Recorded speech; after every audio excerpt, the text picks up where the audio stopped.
What state? Is it the one that you sent me the picture of? No, I sent you a link.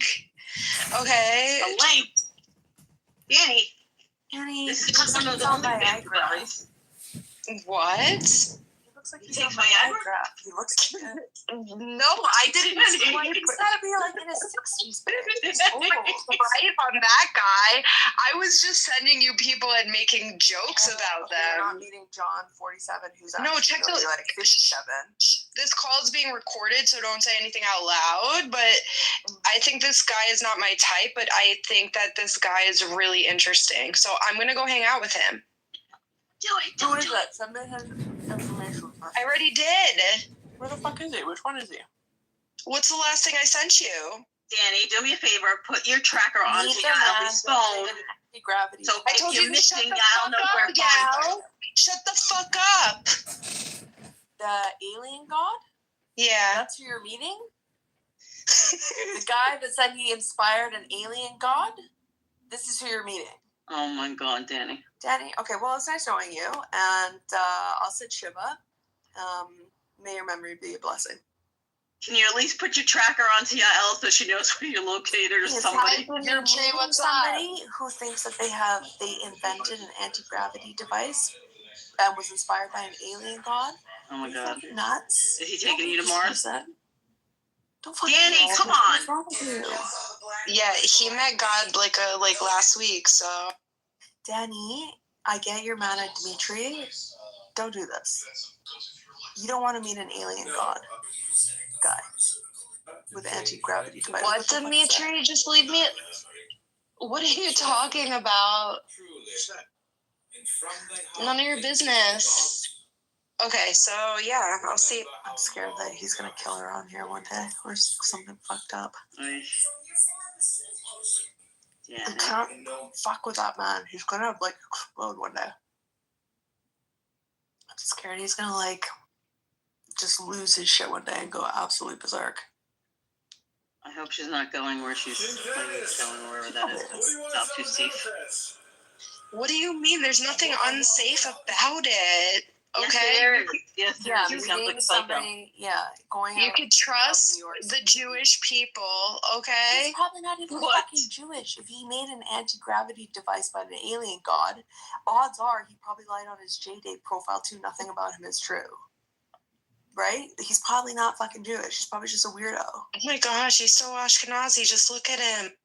You can't trust anybody. It doesn't matter what he is. If he's has all these inventions to Mars, you might be going on a one-way trip. So I wouldn't be going to meet any strangers. You're in a relationship. You have a man who loves you at home. Just give him some love. He doesn't love me. He loves you. No, he's a liar, and he isn't Jewish, and God is punishing me for that. Don't stop it. That is what's happening. Oh, dear God. Do you know what happened? My son was listening to the Quran on YouTube yesterday. You can't leave them for 5 seconds, okay? How did he even know the word Quran? Is he listening to Clubhouse too much? It was all squigglies because he was watching ASMR, and I guess it brought him to that because it was like Saudi Arabia, like ASMR, but YouTube's known for having weird. Why are you playing Saudi? What were they like? No, he found it on his own. He found it on his own. Just for your 3-year-old. Okay, I gotta go because I don't want to hit traffic and. Yeah. Well, why don't you stay on the phone with us until you get there so we know you're safe? But then I have PTSD from when I met Fractal. That was a mistake, you know? I don't think it was a mistake. You guys had fun. No. Okay. Did you jerk him off? No, she sucked him off in the bathroom.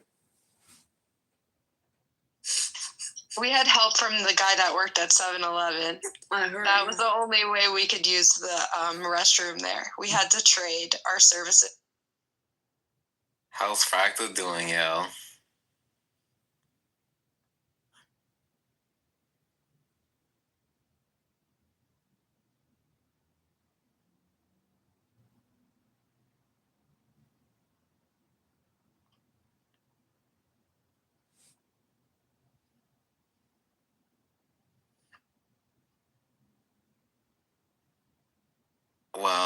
hope he's doing great.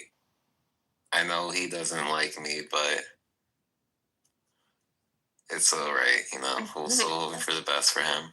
Did you turn him down? I don't think so.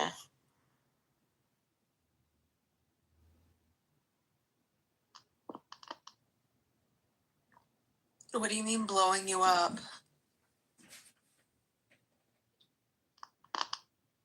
Danny? You don't want me to have fun? That's fucked up. I don't think it'll be fun. That's why I'm saying that don't do it, because I think it'll end badly. How would it end badly? Dimitri follows you, shows up, finds out, gets mad, explodes on you, gets angry, gets violent. I don't know. There's a million possibilities, but if you get caught with another man with your husband at home, yeah, I don't think I'm that's not a safe married. What don't you The understand? man that you had a wedding with, but didn't legally marry, but I for all didn't sakes, have a you wear the real ring on your wedding. wedding finger. They That played was an Ed Sheeran song. the father of your child. We ate a meal. Like, The one that's you not lived a with. wedding. Potentially dangerous situation, because emotions are going to be very high if he finds that out, and you are going to be the target. So I'm honestly looking down the road a bit, like a little bit in advance, which is why I'm saying I don't think it's a wise idea to do right now. I think you're going to invite a lot more problems into your life if you do.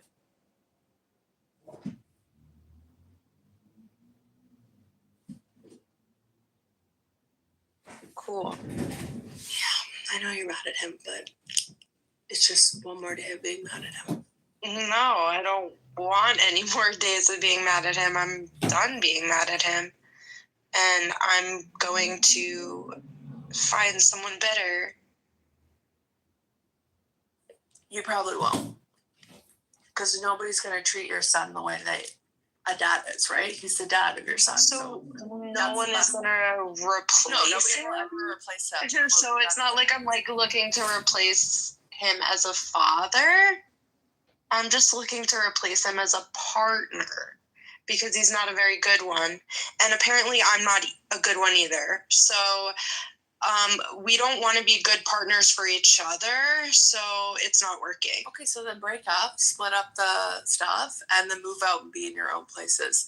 Do not use other men to fuck with your husband while you're still living with him, or you're the man that you married but aren't married to.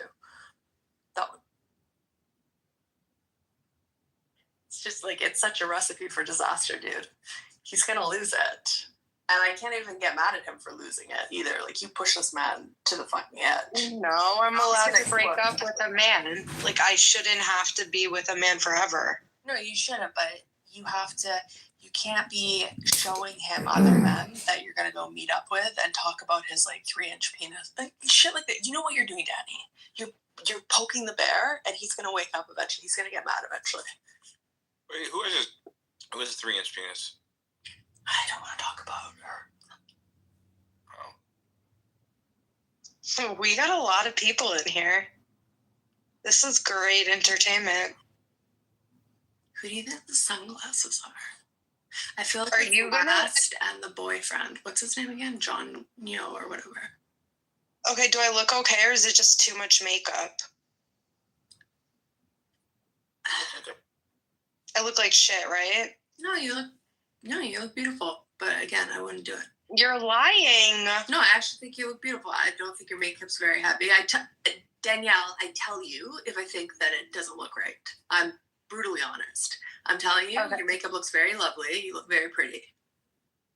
Okay, I need a haircut, I think, but whatever. I wish I could bring my friend with me.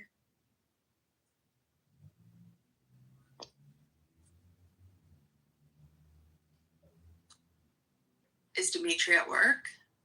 No, he's home. He just keeps coming in here and he like lied about a lot of shit and like it's just not a good idea. Where's Nico? I don't think I want to wear these socks. You see, I can't find the other sock for the perfect one.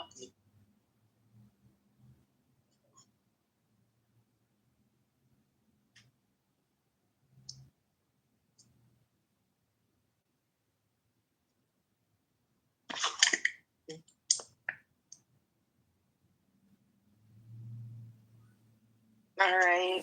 Let me check the timing. This is gonna be a long Isa time. Guatemala is here. Hey, Isa, welcome back to the John Kitover podcast, mi amiga. Qué buena, Do you hermosa, really want to meet someone who bonita. talks to an alien god that gives them messages? I'm of how to listening live to their life? the Jewish adjacent Do you room know in the if Itty it's Bitty weird? Titty That doesn't Committee. reason it reflects you that this person's maybe not somebody What you are need. they talking about here? They're talking about how she's about to cheat on her husband. What? I think this person's probably a really cool person to meet, and it would be very It's smart to always go the meet Danny them. drama show. It's like always a show about nothing. I've never heard drama from Danny. Never. And No, I I love mean, it's talking always about this aliens. struggle between her and her but husband, I how won't it's talk like about everybody's aliens public to gossip around protect this us. app. That's Why the is it show. smart to go I've meet them? never listened to that. Actually, I didn't even know. Because, Oh, really? like, Really? I know that we'll have shit to talk about for hours. Me It too. doesn't I mean don't anything. barely anything for It doesn't mean Danny. anything at all. She comes to rooms, but she But goes it'll around. be Does he live alone in his mother's basement? No. But we have never Where do you live? What state? spoken like. Can you teach him about the Baghdad battery, please? Because I see that he's writing a lot about Thomas Edison, and he should know about 1,000 years before the. Well, I have another room open right Iraqis now. It's figured called out the Isa electricity. Show. I can't In the fucking- campaign with like John I can't Kitover. bothers me. It bothers So me that I just want to he know, that Isa, would you be willing to host the John Kitover fundraiser? Would Where you? is it? I see it. We're gonna rename the room right now. It's gonna be called Candidate John Fundraiser, hosted by Isa. What am I expected to do? Shall I just being everyone? Yeah. What was I gonna say? How are you raising your funds? Like through PayPal, through Cash App, through how? It's a website called Antidote. I'll pin the link. Okay.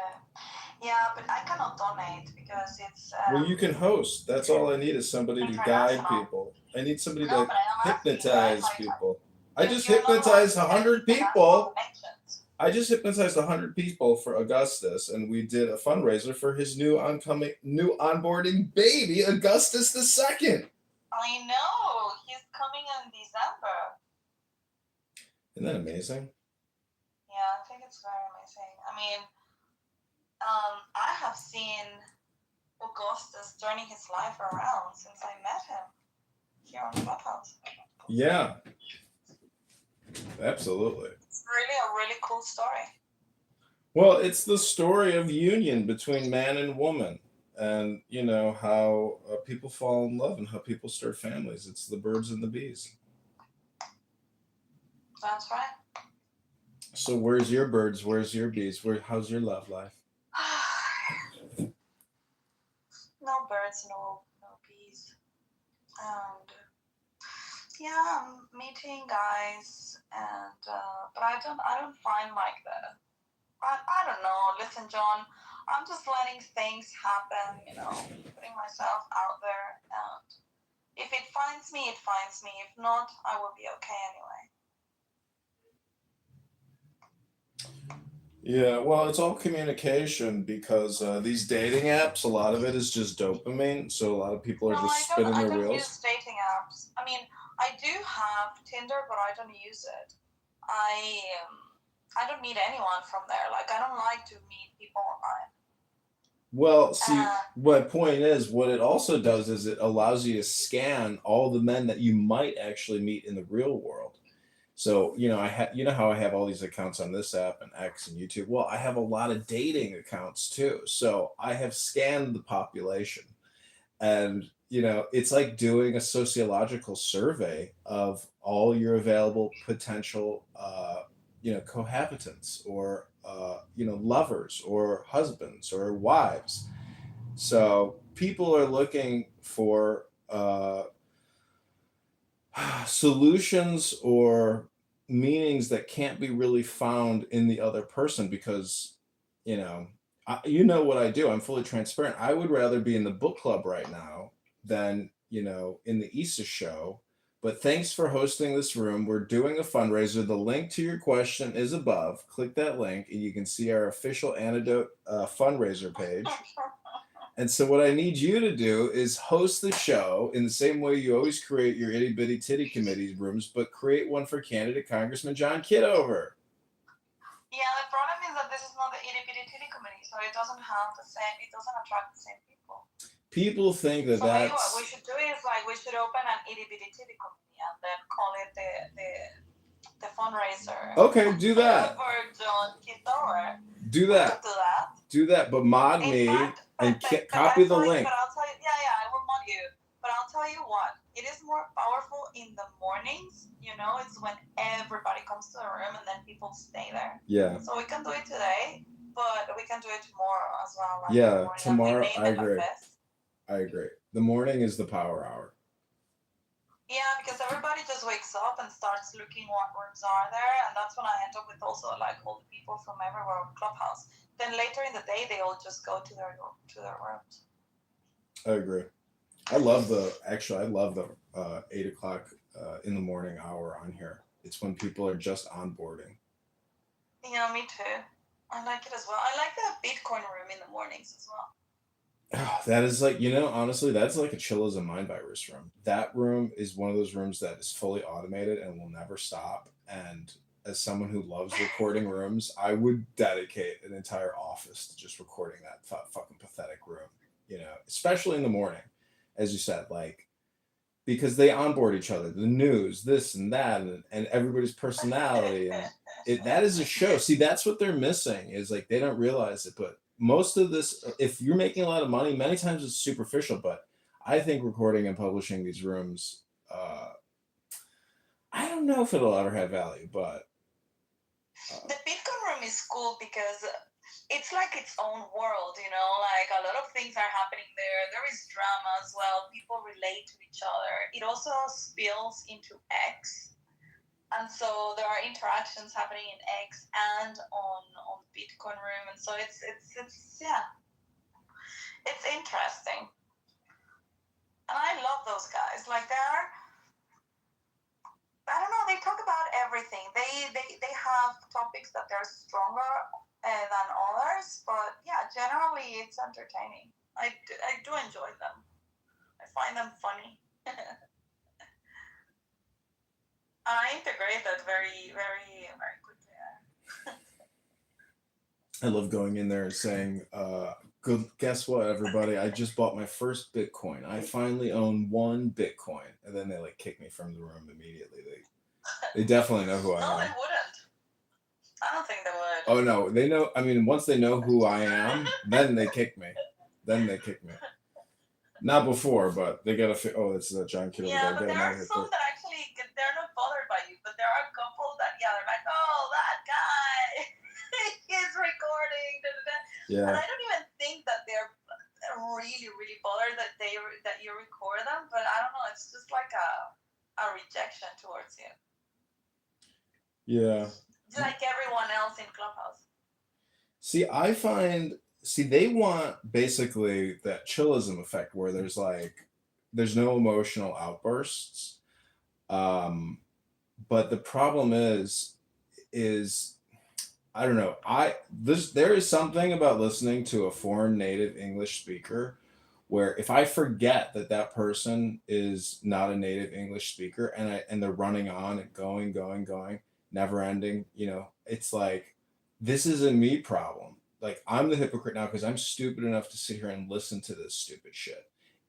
So what I'm trying to say is that's like the setup, but the final summary and the final analysis, it's all stupid shit because I choose what I say, but I also choose what I listen to. So if I'm going to sit here and listen to stupid shit, it's a me problem. And that means I'm not effectively optimizing my time usage in the real world, in the real life, here on this app.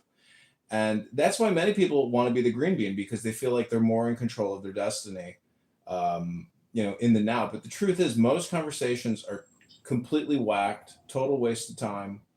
And there's no purpose, no goal. And everybody has this like illusion that they're doing something, but they're not. You may call it dopamine, but anyways, the final analysis is this is a conference call app. And when humans given an opportunity to have a free conference call, they become monsters, demons, tyrants, terrorists, fascists, low IQ, brain rot people. That's my final Oh, no. analysis. Whenever I'm here, I feel completely the opposite. I feel like I am ratcheted to nothing, and I feel I am getting dopamine hits, but I feel actually kind of anxious because I have stuff to do, and I come to Clubhouse to avoid doing what I have to do in real world, which is not good. I think I'm gonna take another break of like a week because I need to do a lot of stuff over the coming days. See, a lot of people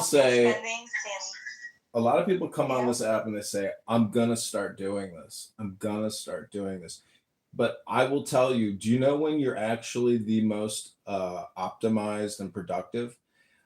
It happens on its own when it's fully automated. So really what I'm trying to point out to you is that all communication is hypnosis. And what you're doing is when you're saying, oh, I have to do the laundry, I have to do the dishes, you're programming yourself to take that action. That I just don't do. What I mean is I need to do a lot of admin. And this week I have been wasting 3 full days on Clubhouse. And I haven't done a lot of stuff. So I need to do a lot of stuff before the weekend. So I'm going to take like a week off also because I have a German test next Wednesday and I need to prepare for it. All right, we have a lot of people coming in. This is Candidate John, the fundraiser, hosted by Isa. She is our fundraising captain for the next 10 to 20 minutes. Click that link above and donate $5, $10, $20, $50 right now to the campaign to elect Candidate John.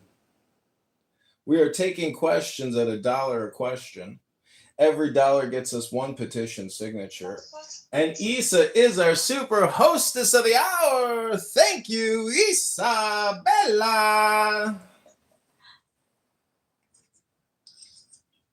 Anyway,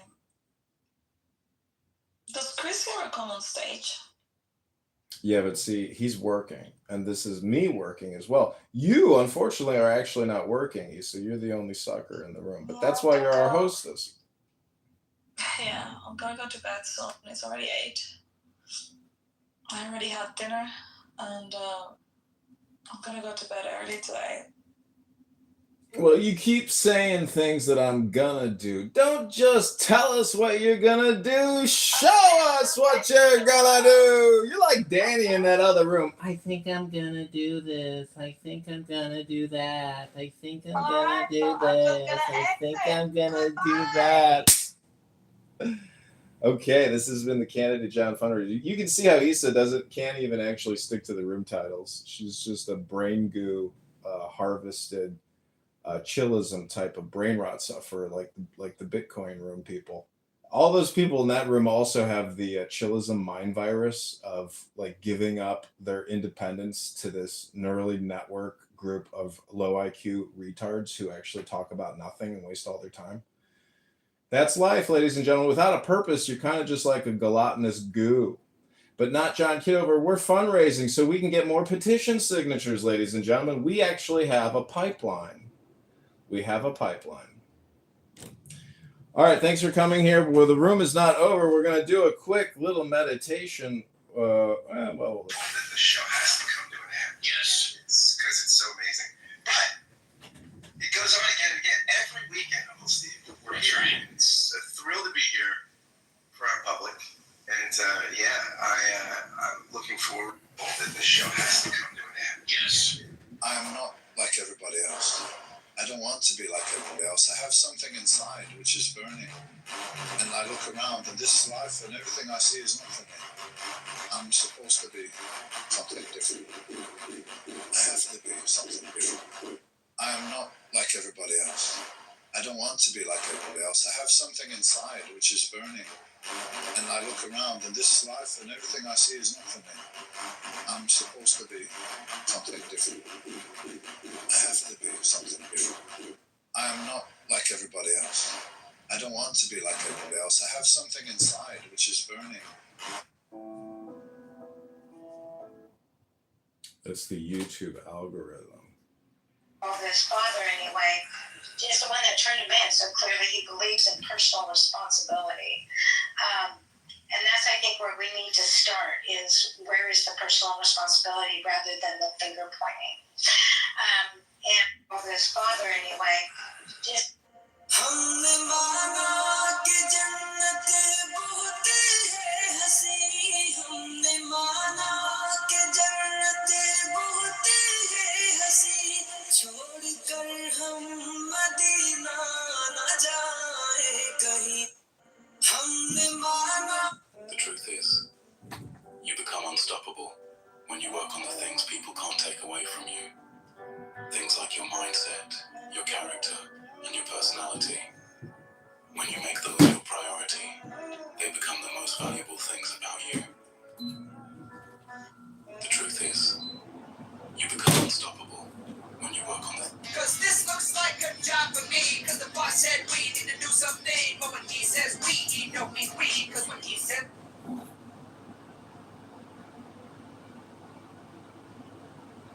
Just be clear.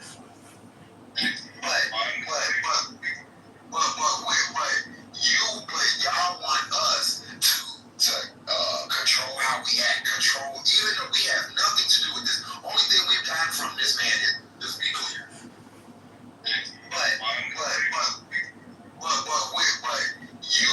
Y'all want us to control how we act, control, even though we have nothing to do with this. Only thing we've gotten from this man is, just be clear.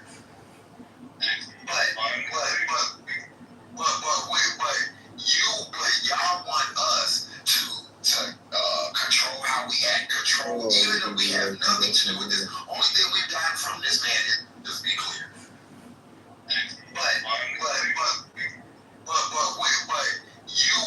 Y'all want us to control how we act, control, even though we have nothing to do with this. Only thing we've gotten from this man is, just be clear.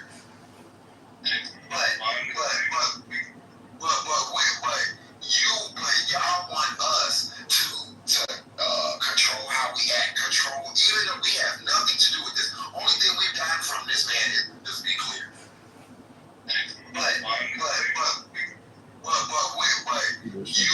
Y'all want us to control how we act, control, even though we have nothing to do with this. Only thing we've gotten from this man is, just be clear.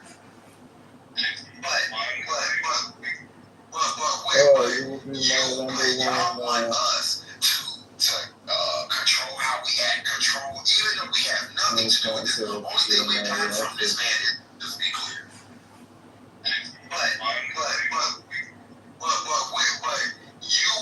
Y'all want us to control how we act, control, even though we have nothing to do with this. Only thing we've gotten from this man is, just be clear. Y'all want us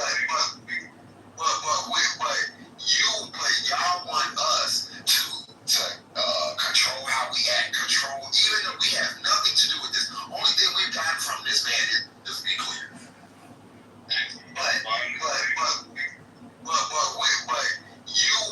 Y'all want us to control how we act, control, even though we have nothing to do with this. Only thing we've gotten from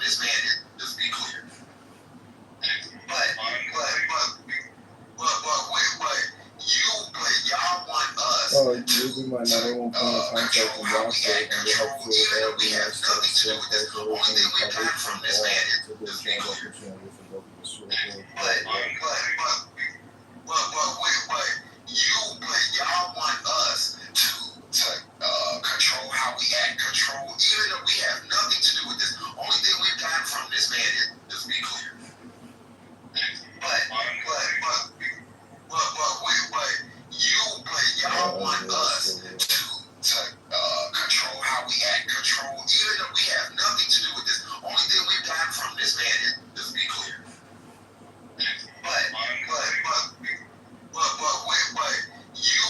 Y'all want us to control how we act, control, even though we have nothing to do with this. Only thing we've gotten from this man is, just be clear.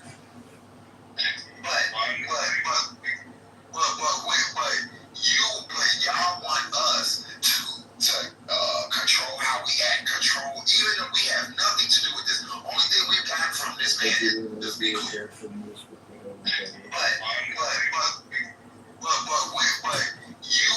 Y'all want us.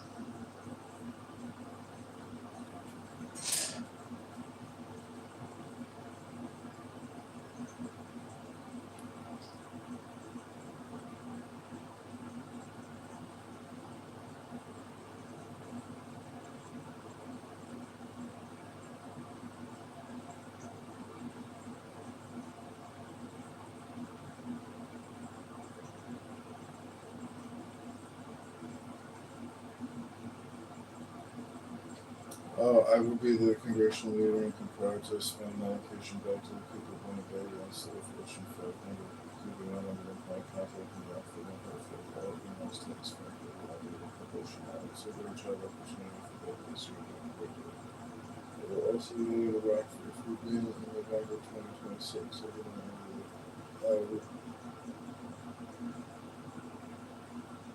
Please note.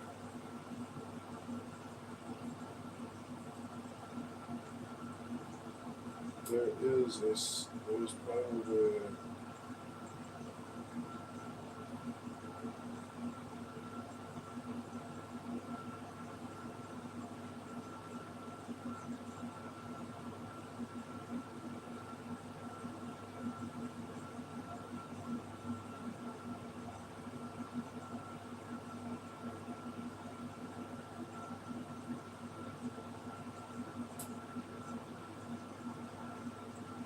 so please take all my positive optimism.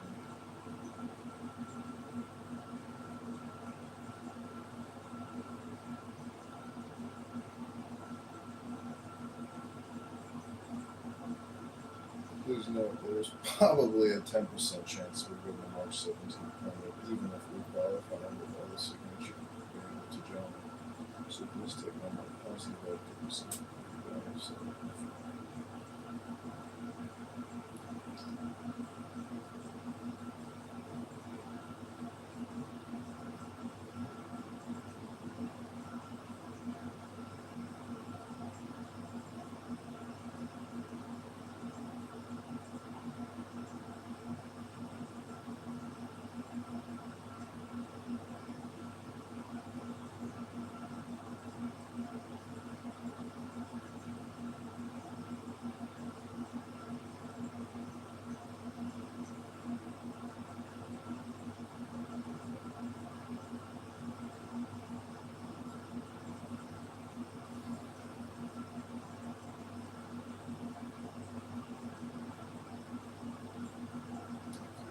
Thanks, Jeff.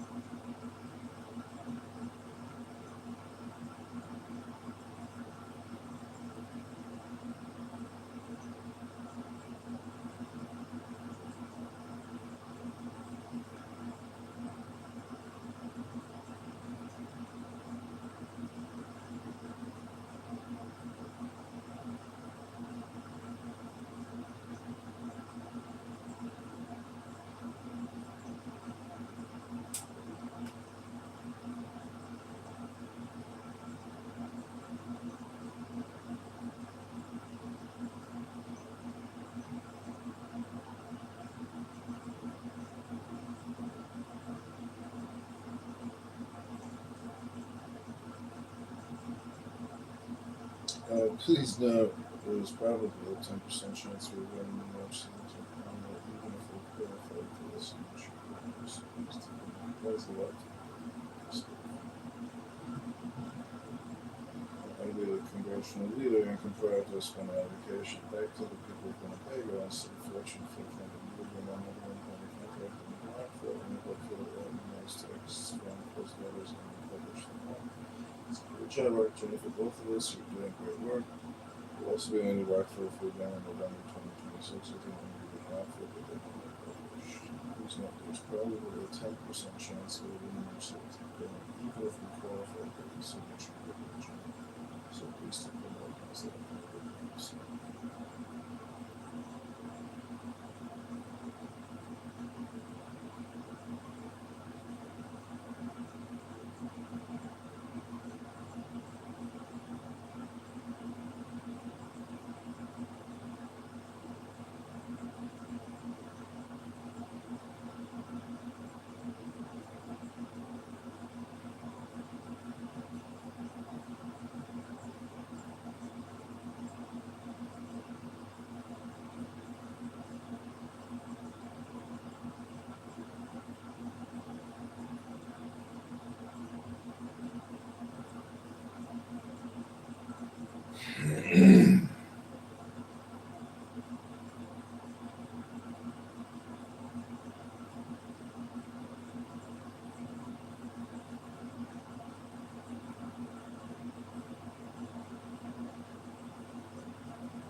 Fuck the Democrat clown scam. COTV and LGBTQ DEI Democrats. Legal Americans could vote unfair rules and voting that deserve the Federal Reserve.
Please, please throw your team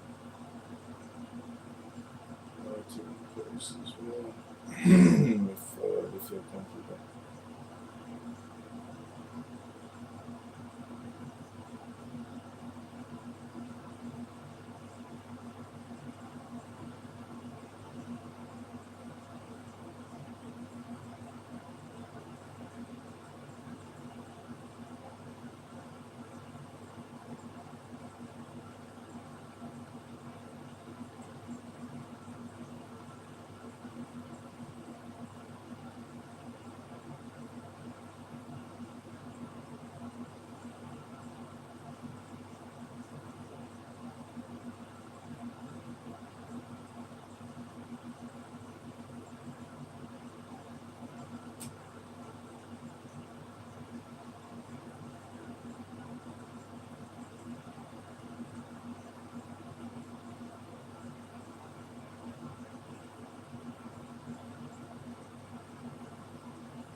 Got a lot of phones set up. I've got a lot of YouTubes going, Instagrams, X accounts, Clubhouse. I try to do a lot of mass communication for the campaign at home. I saw that. That's how you got on my radar. Was all social media. You're probably way better connected in that aspect than your opponent, the hood. Why don't you tell us a little bit about yourself? Sure. I live in Chicago, 42 years old, and I'm a graduate of the Citadel in Charleston, South Carolina, which is a military college. I was commissioned as a second lieutenant in the U.S. Army National Guard, served from 2002 to 2006. And then I've worked in digital marketing, media buying, advertising technology for about the past 20 years, 15 years. And I've worked in the government at the Treasury Department and the Department of Commerce, working in real estate operations, leasing, project management. And I launched this campaign to run for Congress a couple months ago. We've raised about $600, mostly through social audio, through an app called Clubhouse, which is similar to X Spaces. It's basically a Zoom conference call, essentially. It's all audio. And I'm trying to defeat Darren LaHood, who I view as being a negative Republican who's created $20 trillion in debt in 10 years. So I'm fighting. Yeah. No, go ahead. I'm saying I'm fighting for the people of the district in 16th district in Illinois, for the whole state of Illinois, and for MAGA and the Republicans all around the United States who believe that our government is borrowing and spending way too much money. We have to cut the spending. That's a pretty big order because Lee Hood's he's going to have the Illinois GOP behind him. He'll have some federal law stuff behind him. He's going to have money to spend. Right now, you're at about $600. What's your strategy to counteract that? It's by having conversations with you in open, frank, transparent manners. It's grassroots, and unfortunately, the algorithm doesn't favor me. It literally create as much content as you can, connect with as many people as you can, and really getting on the ground in Rockford and Peoria. The number one goal of this campaign right now is to get 1,000 signatures on our petitions. Sure. So I'm pretty confident over the next 3 weeks on Fridays and Saturdays in Rockford and in Peoria, we'll be able to get the number of signatures to get on the ballot in March. Don't forget to hit the metro stations in your district. Those are great places to harvest the voters from. Let's go back to La Hood real quick. You call him a rhino, which has become almost cliche at this point. Everyone's a rhino that's running against someone else. When we look at him, though, his voting record isn't. You guys see eye to eye on some stuff. What is it you're not seeing eye to eye on with him that caused you to run here? Really, it was his COVID-19 response. If you do a cross comparison between open secrets and all the HR acts that he has voted on, it's not a 10% or an 80% correlation. It is a 100% correlation between all open secrets donors and all HR acts. So there's a 100% correlation between HR acts and lobbyists who are essentially paying him to vote for all these funding measures. And it started with the HEROES Act and the CARES Act. The amazing thing about Grok on X is you can use it to go through all the HR acts and identify by the largest acts and whether La Hood voted on it, and then who the Fortune 500 corporations are that receive the most amount of money through those acts. And there's a 100% correlation in open secrets with all his donors. He has over $12 million or over $10 million in his campaign account. And so in my opinion, he's running a skimming operation. And this is what a lot of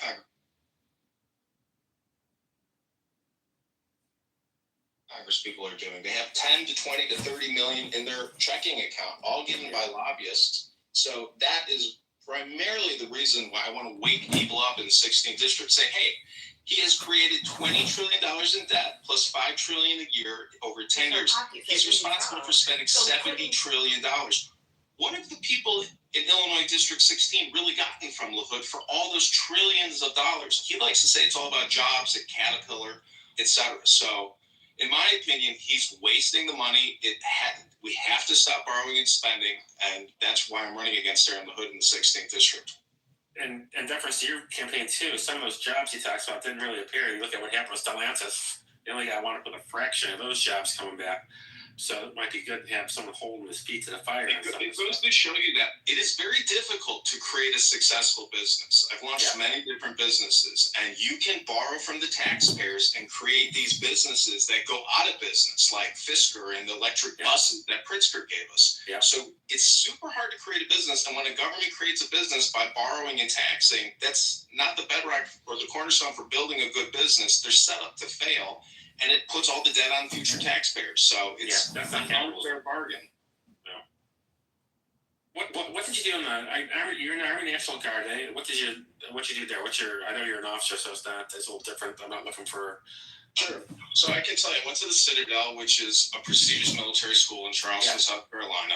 And while I was there, 9/11 happened. So I joined the Army National Guard as in what they call the simultaneous membership program. So I started out as a PFC, then a specialist, then a sergeant in the infantry. And so I went to Fort Benning, Georgia, practiced war fighting for 4 months in the forests of Georgia, graduated college, got commissioned in intelligence, and I worked in translations, interrogations. Oh. The Army is Army work. That's digging trenches, fighting, and being in cities. I didn't deploy to Afghanistan or Iraq. I was all around the United States. And then I started working in digital communications. I think from a forensic accounting standpoint, let alone just AI and the queries that I have put into Grok. If you go to my X account, it's John Kitover, Illinois, that's IL. And I will retweet some of my best Grok queries trying to untangle congressional borrowing and spending, borrowing from the Federal Reserve, really looking at our ledger books, our balance statements, and saying, you know what? Guys like Darren La Hood are kicking the can down the road over and over. 10 years now. So this is my background, but I'm really trying to stop the borrowing and the spending. I think it has to become a mantra with Republicans. I'm standing with Thomas Massey, Rand Paul, Ron Paul. I supported the Ron Paul campaign from California. I have a good picture with him. And I just believe that we are digging a hole. We have to stop digging this hole of debt and borrowing and spending from the Federal Reserve. We have to cut Medicare, Medicaid. We have to cut the NDAA. And I think we can preserve Social Security, but cutting the military-industrial complex and big pharma are the number 2 priorities of my campaign. So that means Lockheed Martin, Northrop Grumman, Boeing, Pfizer, Moderna, J&J, AstraZeneca, the hundreds of billions of dollars in tax credits that they got from the big, beautiful bill, $500 billion a year from taxpayers in tax credits. That is the primary focus of my campaign. You segued exactly where I wanted to go. I was just going to ask you about the big, beautiful bill. That was a huge expansion of spending. So I think you pretty much told us where you stand on that. You weren't exactly pro big, beautiful bill then. We can kill the 2 biggest problems in our society, which is the military-industrial complex and big pharma.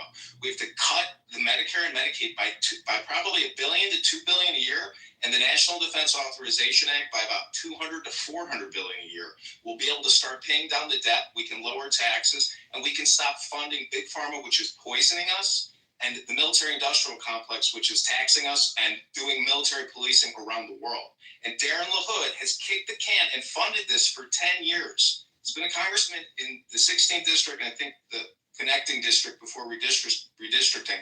But he is a can kicker. I'm going to crush his can, and I'm going to recycle it for the American people and for the people in the state of Illinois. Let's talk about vaccinations. I'm not real clear on where you're on vaccinations as far as if it's just a COVID vaccine or if what's your stand on other vaccines? Let me just start with COVID-19 and that vaccine response. The HEROES Act in March of 2020 was the first $1 trillion tranche or omnibus bill that Darren LaHood voted for. And that is the start of it. That's when Pfizer was able to print up 30 billion cocktails. A lot of these vaccines were manufactured in India because it was a patent and it was mass produced around the world. Yeah. That's not variable medicine. That's giving one solution to everybody for a problem that Dr. Fauci and Bill Gates and the World Health Organization cooked up in Wuhan, China. So to just immediately go to the 72 vaccine schedule that young people have to take, we're living in a vaccine industrial complex. It's not a vaccine diet. This is not acute targeted medicine. This isn't variable. This morning on X, we read through MAHA and the February 18-page PDF that was put out by Secretary Kennedy and the NIH. And I think right now, Big Pharma and Kennedy are still colliding, and the gold standard in scientific research has yet to really been proven. I think we're still very much living in a big pharma, big medical industrial complex, which demands the money. And so again, cutting Medicare and Medicaid will choke big pharma, and I think it'll improve our health outcomes. I'm not a fan of all these vaccinations. It's out of control. But why does a 3-year-old need 72 injections? Can you explain that, George? It's insane what we're living with. I'm a nurse, so I can't explain it. These are all diseases we're trying to keep that 3-year-old from having. My grandkids are getting vaccinated now. My children got vaccinated. We had no health problems from those vaccines. I can see why people are upset about on the COVID vaccine because it was, again, I said I was a nurse. One thing we were taught is always the patient's choice whether they take a medicine or they don't. They had COVID jammed down their throat, so I get the anger there. But I never really quite, I go back as a conservative a long way. I'm almost 60 now. I never ran for Congress. I was a city councilor though in Georgia. So I've been involved with Republican politics for a long time. I don't think anyone would say anything other than a conservative. But the things like eliminating smallpox have gone a long way. We couldn't do that without those vaccines.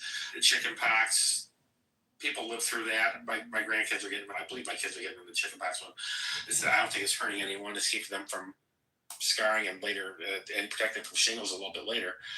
But I would just say that I've seen documentation from the George Bush administration that suggests that Operation Warp Speed was long in the making. I think this is the pandemic, scamdemic, plandemic. I don't trust it. The lockdowns the baby diaper masks. Yeah. People are very angry still. And when you bring up COVID-19 vaccines and the lockdown, Darren LaHood told his constituents via X, if you don't take this injection, this pandemic will never end. You have to get vaccinated. Otherwise, you'll never be able to go back to work. That's the type of messaging he put out on his X account. You can search it. Just go to Darren LaHood's X account, type in vaccine, and see what he told everybody. He was doing propaganda messaging, pushing out big pharma talking points. That's not leadership. That's doing what your lobbyists, multi-million-dollar contributors tell you to do. And he's telling everybody on his X account, his Facebook account with 27,000 followers, in my opinion, he's pushing propaganda, and he voted for it. And he took out he took out trillions of loans on your behalf to fund this. We're $37 trillion in debt. And we have $100 trillion in unfunded debt liabilities. That's a total of $137 trillion. So everybody in this country owes over $100,000 right now to the federal government on the balance sheet, and Darren LaHood doesn't talk about it. All he talks about is how the big beautiful bill is so beautiful. It's not beautiful. It's taxation by loading it on the back end. So in my opinion, he is not leading the people in his district, and he's a failure as a congressional representative in the 16th district. In Illinois, he's just a can kicker. And I just want to reiterate, everyone has to chant the mantra, stop borrowing, stop spending. And that is good to hear Kamala say, because we go back into what some people call a bipartisan combine. Everyone's just taxing and spending. There really has not been a responsible financial party for a very long time.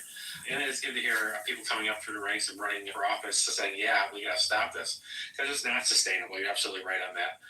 I'm curious too. You went right for a congressional seat. Generally, people coming up through the ranks will say, "Oh, you're going to start at city council. You'll start at the county board. You'll start at the township level." You went right for Congress. Mostly, it seems because of the job Darren LaHood's doing. Did you have any thought about starting lower and working up, or was this just you're passionate about ending LaHood's reign in Congress? Let me just say, this is not the second time I've run for politics. I ran for committee person here in the 45th Ward in Chicago, and that is what created this rocket that is trying to defeat Darren LaHood, because that experience of dealing with all kinds of low-down, dirty, grimy local politicians and the lawyers and let me just describe to you what happened. So I ran for committee person. I spent about 45 days at the Jefferson Park Blue Line stop. I hired people off of Craigslist. We gathered about 800 signatures. Every single signature was challenged by the Chicago GOP. We were about 60 signatures short. But I filed an appeal. I had to go downtown, go through the election courts, had about 2 trials. The challenger, Estella Richards, the 45th Ward committee woman, never showed up. She couldn't provide any testimony, wouldn't provide any testimony in terms of questioning. So in my opinion, my constitutional rights were denied me, and this deals with ballot access. Right. I have no doubt that this time going around, we will get the total number of signatures to actually be on the ballot. It's less than 700. Right. And let me tell you, when you file for Congress, it only takes you 15 minutes to file. So my question is, where are the patriots and the Republicans in Peoria and Rockford that want to stand up to all this borrowing and spending? Where are the libertarians even that are not stepping up to the plate? A lot of people aren't getting anything for their vote, but they're still going to vote for Darren LaHood. Yeah. This is why I decided to run for Congress, because the issue is that important, that this is not just whether or not I win or get on the ballot. This is about creating communication to as many people as possible to recite the mantra. Stop borrowing, stop spending. Every single year, we're borrowing $2 trillion and only taking in $5 trillion. So this is why I'm running and why we have to defeat Darren LaHood in Illinois 16. This is the old Illinois GOP mantra. It's not your turn yet, right? This is why no one's running, because they go up through their county GOP, and they're told it's not your turn. Or in your case, I'm sure you've been told, start smaller. Start at the township level. Start this. Of course, the Chicago GOP is so completely dysfunctional. Maybe they didn't tell you that. But this is the same thing I hear over and over again as I talk to candidates. They're being told, it's not your turn.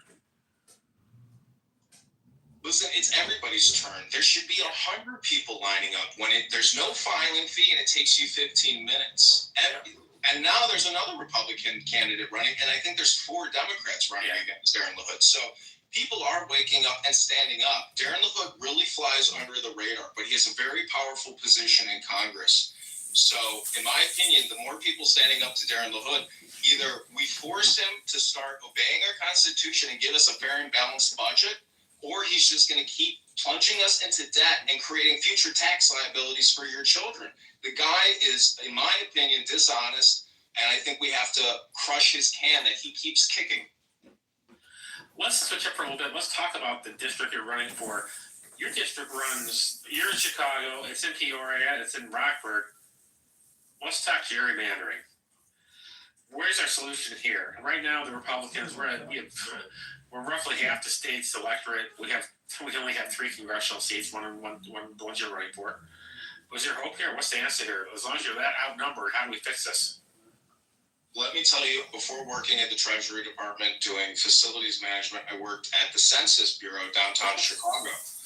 So I was opening and closing census offices, and it's a lot of work to open a census office to gather that data. And that is the only agency in our Constitution. All these other agencies are not there. The census is the only one that should technically be funded. Most of these other agencies, I think we could eliminate a large percentage of that. These are the top towns in the 16th district, and these are the towns that are voting for Darren LaHood. It's Rockford, which has 148,000. Peoria has 113,000. Bloomington, 78,000. Normal, 52,000. Pekin, 31,000. Hey, Mark. I'm playing this interview I did with that George Dean. I'm listening. I keep going. I want to hear it. Good. Yeah, sorry about that other room. You know, Clubhouse is a collection of special individuals, and you never know if one of them, got out of the psych ward or sitting in a bird cage with a bunch of birds. I know.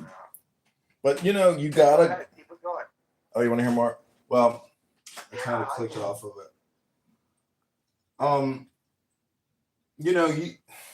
I've done a lot of public speaking analysis, and I think you should do more analysis on what you're saying and how you say it. Yeah.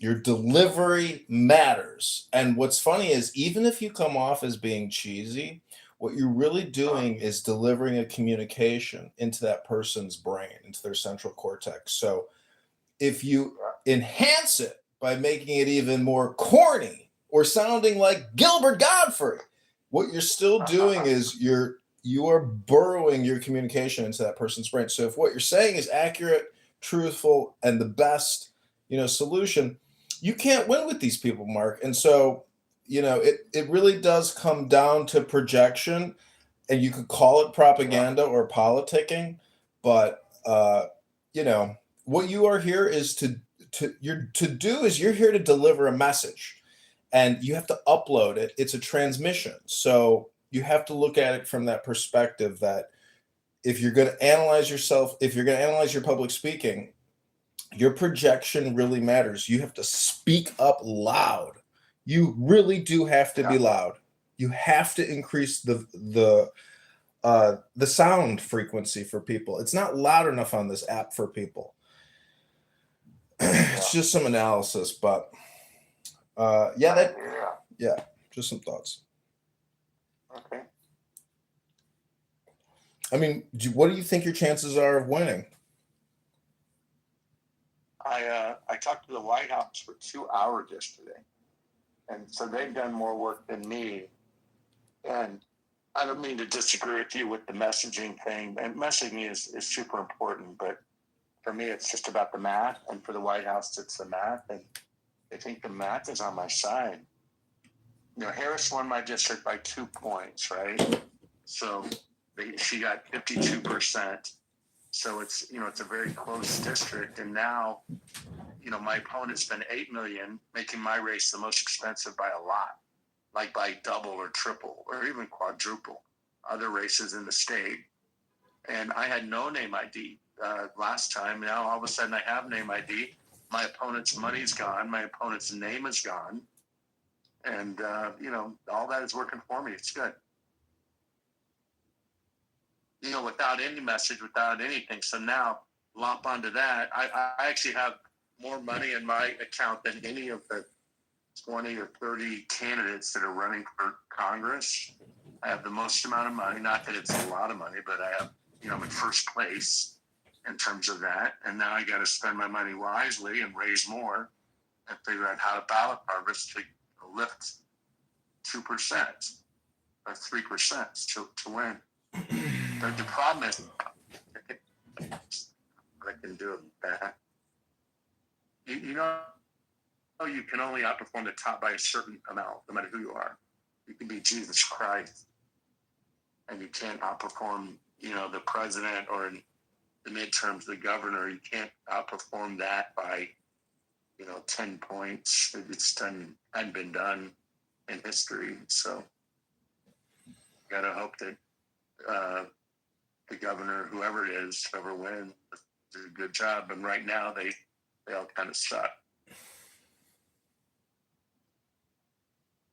Well, I think your Chicago Flip Red content was like the best content I've ever seen you post. That. Really? You like that? Yeah, but you got to frame it even more. Yeah. Don't forget, my district has 0 blacks in it. That's okay. You're getting out a free market economic message with these people, because that's the real solution. Yeah. So it comes down to education. I mean, you have to become the educator, as opposed to just, it's about the framing and the footage and the posting. But either way, I mean, I think you're, like you just said, you're in looks like a fantastic position. But do you think that the communication, the outcome, like you said, very rarely will you ever see a 10% margin. It's like a couple hundred votes. So do you think it aligns with the communication? Honestly, if I was a hot chick with the Harvard MBA and I was a celebrity, I think I could gain a point, or maybe 2 or something. The bigger thing for me is to get out the vote and the ballot harvesting, which is what I hear from really smart people who've been doing, or like from Trump, for example. That's what they you're going to see, or I'm sure you've already seen when you talk to voters, they know you are, or who even they're, I'm like, same thing is, how do you get those uninformed, what they call like low propensity voters? How do you get them off their butts to vote? And unfortunately, that does require a lot of time and money, whether it's email, text, door knocking, phone calling, mail, all that stuff. And if you can do enough of it and you can target the right people, then you can make a difference. But like I said, you can't make 10 points different. It's just not realistic. Most people go into the booth and they vote for that top of the ticket, then they quit. Or they vote for what's underneath, but they just vote straight ticket. They don't know the people. They don't know any of the people. I do the same. You like, I don't do all those business judge, state reps, state this. Nobody knows. Very few people know. Like maybe 5% know. So if you get your speech, you're giving it to those 5%, and you get a bigger share of the 5% of the people that are informed. That's good. But the bigger thing is, how do you get the 95% of people to vote for you? And so I'm pretty focused on that. Yeah, I mean, for me, just getting on that ballot, like, because I've, going through the signature challenging before with committee person, I know that even if I can win and get on that March ballot, like, that's the big success for me. Because if I can do that by November 1st, I mean, that gives me November, December, January, February, March. That's 6 months of online politicking. So the communication, or the 180 days, the next 180 days of your communication calendar, the more you can detail it out and publish it, and use Grok. Mark, ask Grok a question on your profile and say, "Hey, Grok." I do it all the time. Oh, you're doing it? Yeah, and I've got a social media guy. I'm on it. But wait, but listen, how are you? Like, I'm doing a deal on Saturday, but see, it's not your district, but I'm doing it. It's in Elgin, and if it works out right, I'll get 500 really good signatures in about 3 or 4 hours. It's the CRO has a way of doing it, which is really actually pretty genius. Like, Like I have to provide 4 volunteers plus me, so there's 5 of us, right? But so does like 10 other people, so there'll be 50 volunteers or 50 solicitors, and they'll give each one of us just one sheet, with 10 slots, right? So we each have to go get 10 people, and they give us all the data in just one street or 2 streets, so that they're next to each other, and it's only the hard R's that vote in primaries. So these are friendly people, and you go out and you get your 10 signatures, but you get said 10 signatures for 10 different candidates. So you've got like 10 clipboards, or one clipboard with 10 sheets of paper on it, and you just have them sign it. By the way, they don't fill out their address or any of that bullshit. They just their signature. And then you take those 10 signatures back times 10 candidates, and you fill in the address and all that. And now what you've done is you've collected 10 for each candidate, but there's about 50 people, so it's 500.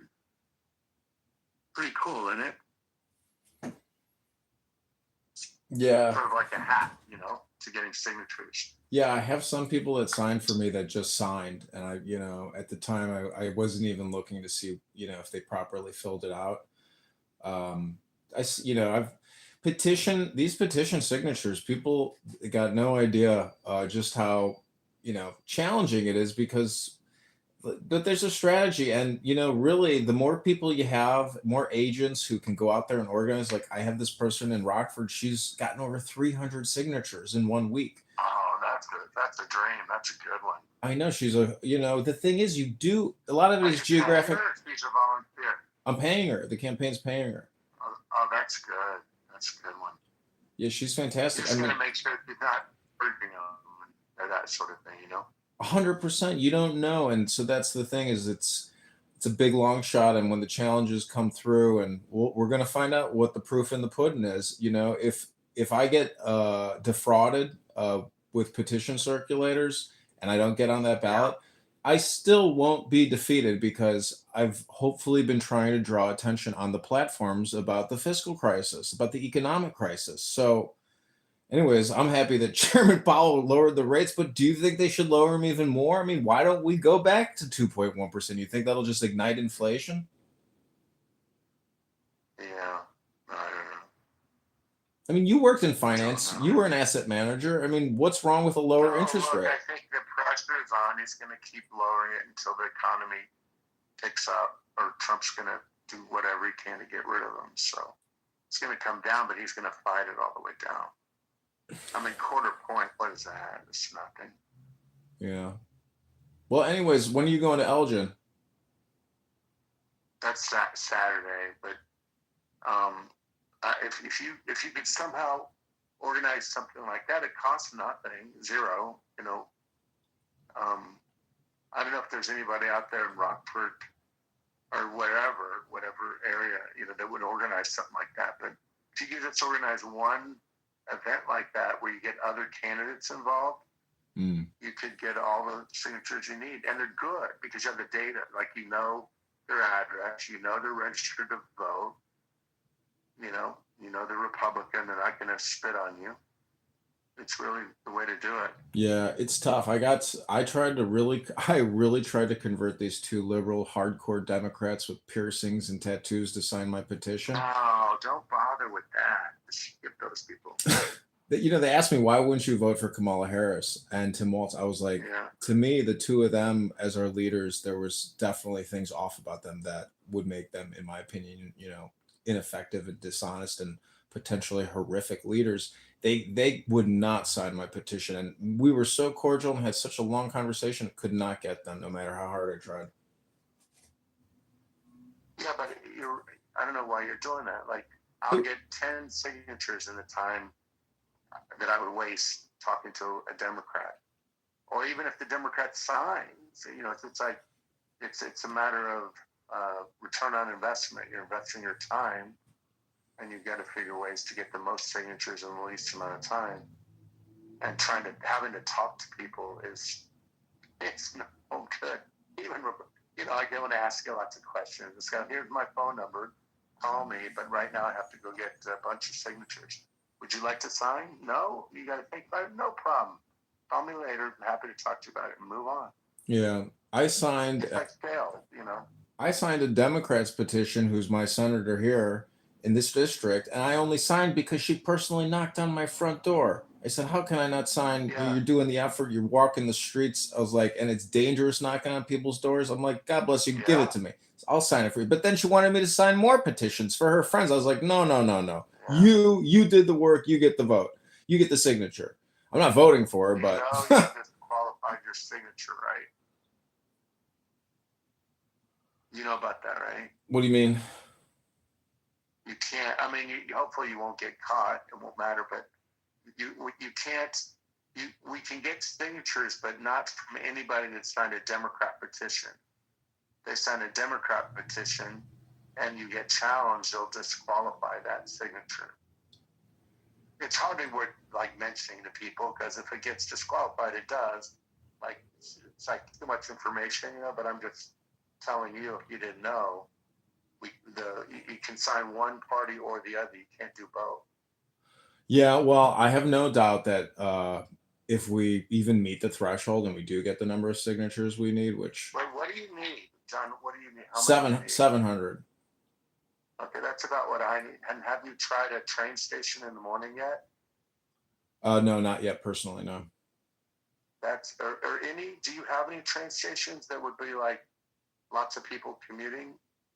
Yeah, You don't. I've been doing research on the maps and trying to find the best places. You know, it's just a question of, well, I can probably I mean, I just want you to know I get 50 to 100, 50 to 80, I'd say, from 6 to 8 o'clock in the morning at a train station. Those are like little honeypots. Mm-hmm. This is this is my priority. People who are getting me signatures, I got them from Craigslist, and so I do need to repost in the top cities, and that I think can get me a couple hundred more. And then personally, I think I can physically get 300 myself. So I think I'm gonna be right on that threshold. It would be nice to have another 400 to get to that 1,000 mark. Yeah, try not to turn in 7. If you turn in less than like 1,000, he's gonna challenge you for sure. He's gonna challenge regardless. Every signature will get. I sat through this bullshit. They will have somebody there challenge every single fucking signature just to make you sit there for 6 hours. It's not worth doing.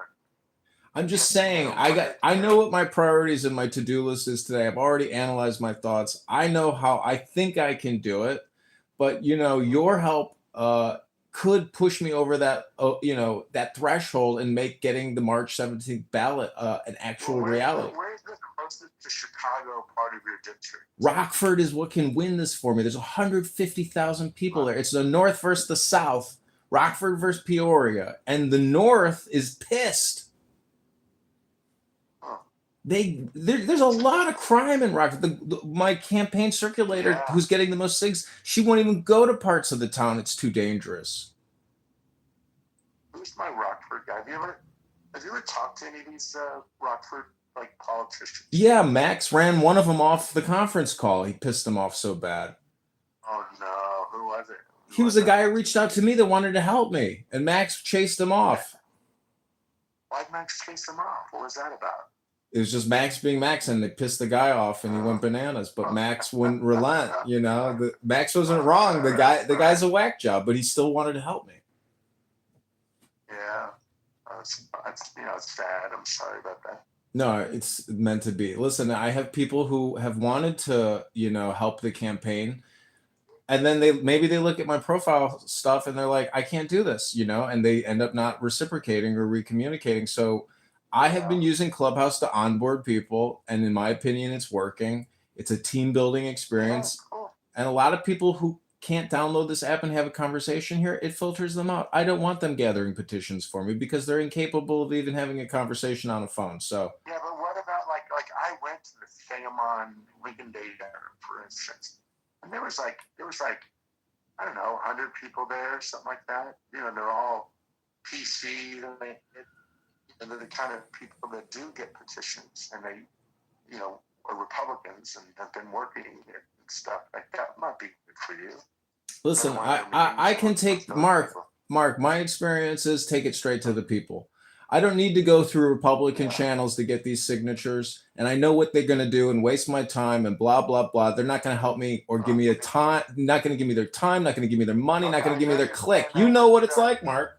You take it straight to the people and you get the signatures. That's it. Let me tell you what it's like. Okay, the Bloomingdale GOP. I'm actually going there this afternoon. They're giving me 350 really good signatures, all notarized, all ready to go. And so far, Schaumburg GOP has like 230. Wow. He actually just texted me yesterday. But he'll have more. But that's what he has so far. And that's from their group. Like, you know, one by one, they go out and they knock on doors. And then they have some in their office that people come in and sign. So that's 500 for me. And those are good signatures too. Like those are high quality because those are people going in the district, 2 doors of people that they know, you know. So and they all suck. Believe me, I'm like Matt. These guys suck balls, you know. But this is one thing that they can help you on if you solicit them to do it. Is getting signatures. I could try, but I very much doubt they're going to want to help me. You know, they're going to go with Darren LaHood. So. I don't know. Aren't people sick of him? I think a lot of people are sick of him. Well, that makes my job even easier. I've gotten signatures in Bloomington and Normal. As soon as I say I'm here to kick Darren LaHood out of Congress, they say, "Give me that petition. Give it to me." Exactly. That's good. If you have a slogan like "Fire LaHood," I get. You know, Max was right in that WGL. What's that? Max pointed out to me that in that NPR interview I did, she was like, "Oh, they really hate LaHood." So I am getting, you know, publicity from what I would call Democrats because everybody really dislikes LaHood. They want him gone. Bye. Yeah, that's good. Hoyt, is that his name? Wait, I'm gonna get a name for you if you want. He's a guy that could help you. It does people I'm not sure. Really good. Yeah, the pilot still puts us. Yeah, no, that's not his name.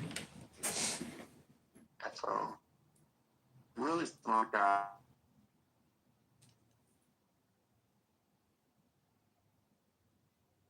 People's name. He lives just west of. He lives west of Rockford, but that's good for you, right? That's probably your district, right? If he's west of Rockford. Yeah, it goes west. So wait, you have O'Hare? No, could be the 17th. Could be the 17th. So wait, you have O'Hare in your district, right? Yeah. Yep. So does that include Edison Park? No, just over by you. It only includes a little bit of. It gets you the pavilions. Yeah, the pavilions, but nobody speaks English in there. Well, that's okay. You know, just put out some Indian candy and they'll sign your petition. I mean, I've worked it. I even had a meet and greet in the pavilion, like you know, they have like a conference room. You know, I mean, I've spent time there. It's just so few people speak English. But the polls and all them, if they know I'm Republican, they're all excited. And by the way, I won Harwood Heights.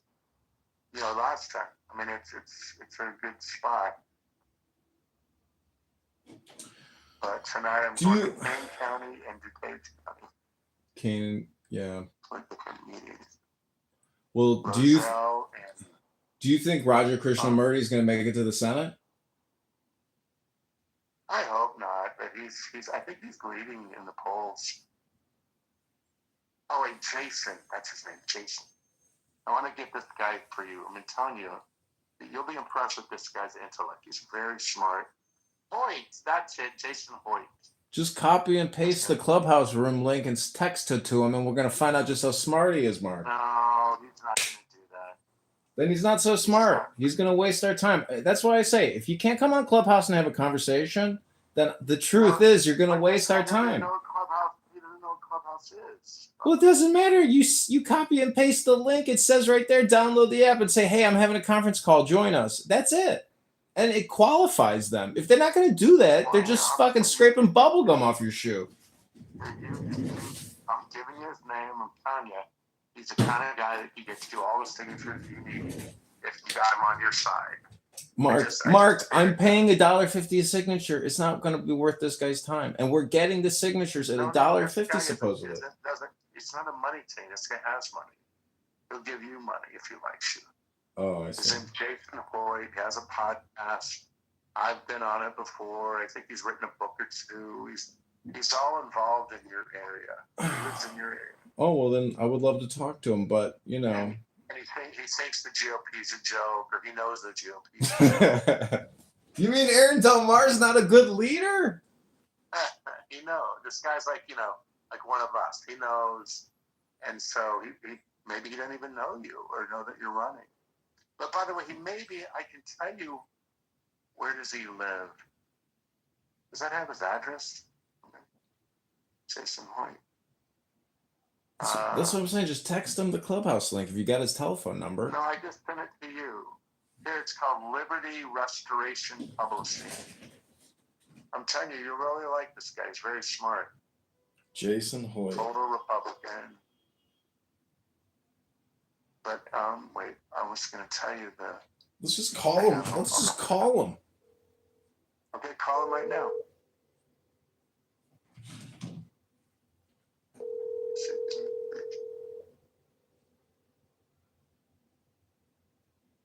I'll tell you the town. You can look it up. It's a pretty. Hey, voice, sorry, Mr. Call. Leave me a voicemail, or better yet, send me a text. God bless. Hey, Jason, this is candidate Congressman John Kitover. I'm here with Mark Rice, candidate Congressman, and he texted me your contact information, and we were hoping to chat with you, and I will text you, and I hope you're having a great day. My number is 312-498-0517. Take care, bye. Mark, do you want to say anything? Nope. Bye, Jason. Hope to talk to you soon. Okay, all right. John.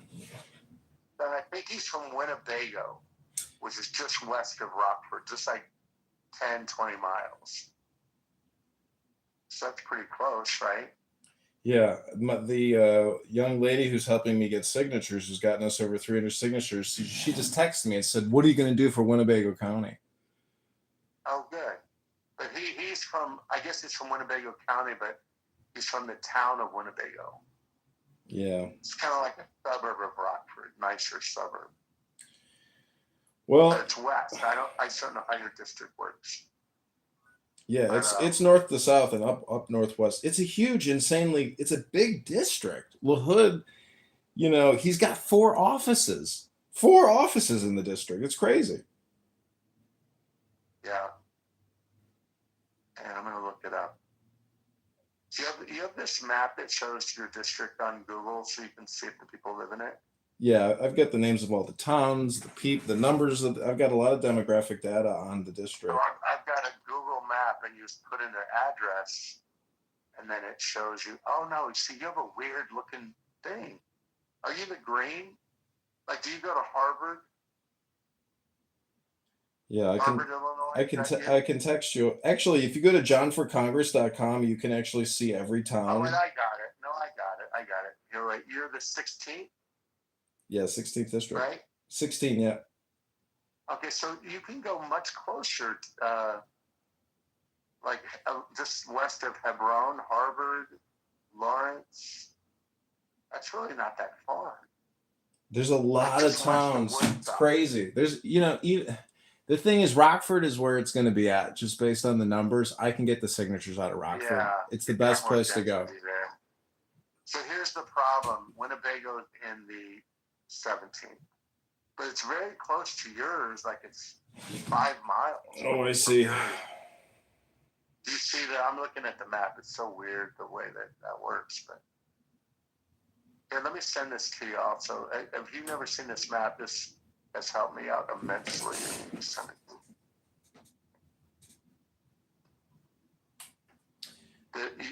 It shows it's Google, and so it's a great map. But also, you can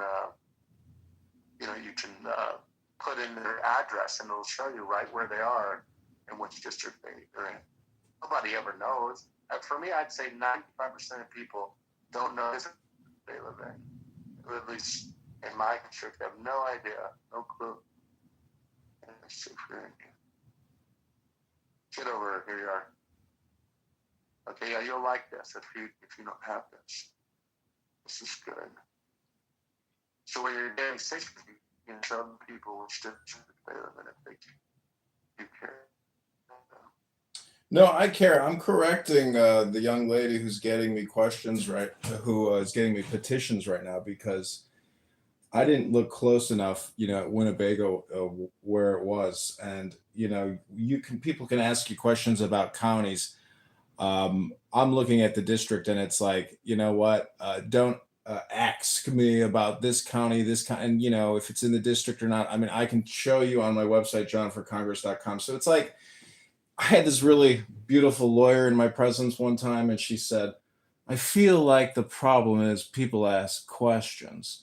And so what I'm just trying to say is, Mark, I wish you luck. I hope you get all the signatures. I'm sure you will. And based on your standing and your presence, I think you're going to win it this time around.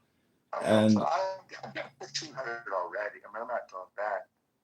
I want to get 3,000 to be like super safe. Yeah, I know. Because you could kiss half of them goodbye. It's like an 83%. Well, I mean, I'm saying based on the way I generate the signatures, not the way that you're generating the signatures. No, I have, like on Saturday, we're taking the voter data list, and we're generating walk lists, and we're going to their houses. So we know they're registered to vote. We know exactly where they live.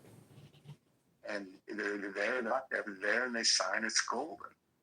Like 99% chance that that's a good thing. But then I also have train station ones, which could be shit. Like you say, could be 50% patent.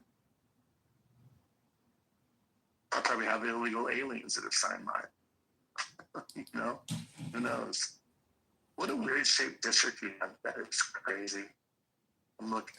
You know why your son may end up being a prophet, and I hope he's correct in his analysis, that at 10 years or 5 going on 6 terms, there's a very good chance that the Republicans and the Democrats, and that, if I can get on that March 17th ballot, there's a good chance that I can overturn LaHood, because your son is accurate in his analysis of LaHood's situation and standing in the communities. It really could be.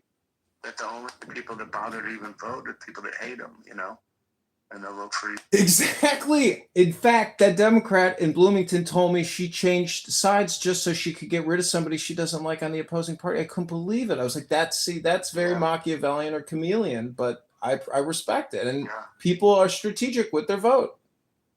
Yep. And you're going to have a lot of people voting for first of all, it's going to be very low turnout, like 10, 20%. So it doesn't take much, in the primary. And then the only people that are going to vote, the Democrats, what are they voting for? Pretty sure that's it. They don't need to vote. So the Republicans are going to have 3 sort of viable governor candidates. So that'll drive some turnout for you. And then as an aside that I go, who's my congressman? Oh, LaHood, fuck him. And they'll vote for you. I mean, so that's the hope. Mark, are you running in? 8? 8th district. Where does that cover?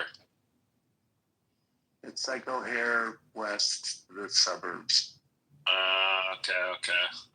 That'd be out of my range a little bit. Where are you? I'm on the west side. Where? West side of Chicago? Yeah, Chicago. Yeah, I started like in northwest side, I guess. Like Harwood Heights over there. Rosemont is me.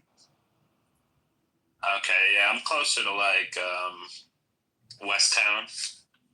Oh, okay, yeah. Yeah. Yep, that's where I live and work. You live in West Town? Well, not West. I live in Gold Coast, but my My office is in Chicago and the river. Oh, okay. Okay, I know that area. The Gold Coast is beautiful. Yeah, nice. I live right next door to Pritzker, and yesterday we had a suicide right next door to his house. Oh my God! It didn't make the news or anything. A guy shot himself. That's horrible. Sketchy. I know. There's blood everywhere. What did they let you in the crime scene, or was it in his home? Yeah, well, now it's clean now, but they roped it off and everything yesterday. My daughter was there right after it happened. So she took pictures. I was on Chicago Ave at Mariano's on what day was this? Sunday. And I'm walking out of Mariano's and I'm going across the street to one of my buddy's stores. And I hear a loud bang. Some guy let off his gun. And right in front of Mariano's was two Chicago police, it was a Chicago police car. But the two officers were inside Mariano's. They didn't hear anything. The guy who shot the gun accidentally misfired and freaked out and threw it into his car. And no one even knew except the people who saw it, and he just walked away. It was shocking. That's funny. Yeah, I'm right where the bridge is over the river on Chicago Avenue. That's where I work. Oh yeah. That was a beautiful view of the city from there. So Jack, involved with politics today, you should help John out. No, I don't want this free Palestine radical anywhere near me. Jack, what do you think about the IDF taking out Gaza's radio and internet? That's a miracle, isn't it? Great work, IDF. I was heavily involved in politics in California before I moved to Chicago, actually. I ran a couple successful campaigns. That's cool. What'd they do, John? They took out their internet. They took out their cellular. Oh, I didn't even know that. Yeah, the final assault is taking place. The problem is, John, is that at least from the people I talked to in Gaza today, most people use eSIMs. So you can just kind of buy it and use your phone like that, and it only allows you to use data. But with iPhones and you can make calls over Wi-Fi, so it's not too much of a problem. Obviously, it's not convenient, but not like the end of the world. I mean, especially when the Wi-Fi is probably the least of your concerns at that point if you're looking for food and stuff. Yeah, end of the world for those people, the terrorists. And you're just a terrorist promoter and a terrorist supporter, Jack. You're the one talking about destroying people's cell service. I haven't supported any bombings or anything. I think you're the only one doing that. John, I was saying my first cousin Elad, he lives in Gush Etzion, and he's in the IDF, and he's in Khan Yunis today in tunnels. He's part of the crew that's cementing and welding shut the tunnels before they put the cement and water that's in there. Yeah, I heard the Houthis actually hit a hotel in Eliat today. In Eilat, really? In Eilat, yeah. I think it's a resort area, isn't it? It's Vegas, Miami Beach of Israel. Yeah, they hit the front of the entrance of the hotel. Anybody? I don't believe so. I can check actually, but I don't think that they did, but I'll check. Yeah, I'll post the link though. I got certified to scuba dive my patio license in Eilat. It's really pretty.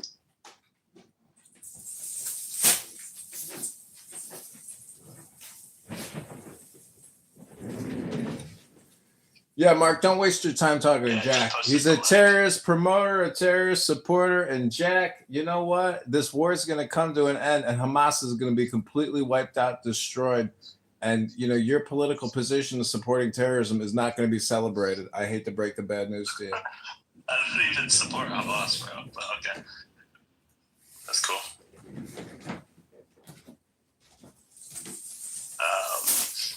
But back to your campaign, John. Did you ever win the lawsuit and get your name on the ballot, or is that still a struggle? Well, lawsuit. Well, because he didn't get enough signatures to get his name on the ballot. No, it's not due for a month and a half. So then what were you talking about, John? Because you had told me that. No, I was talking about when I ran for committee person. I may get to it, but it's not for a month and a half.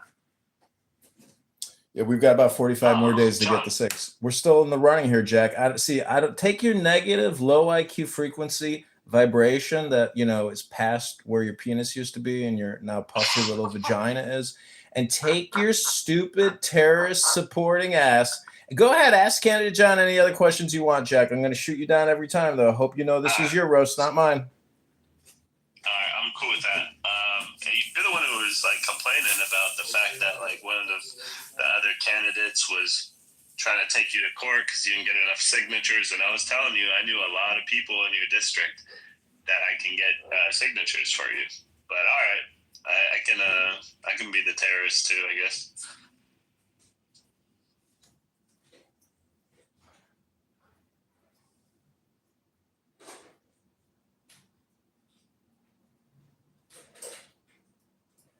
Who are you running against? Actually, I'll just Google it.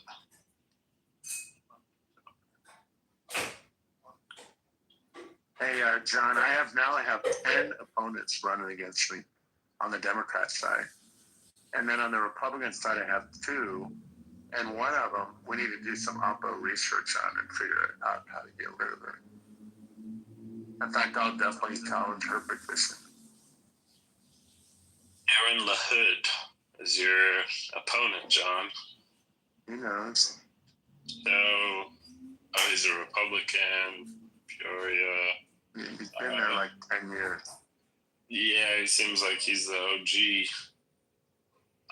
His dad was the head of Republicans for Biden, or for Harris, I guess. That's the most Chicago shit I've ever heard. Yeah, John, I guess if you don't want my support, man, I could give it to Darren LaHood. I can help him out.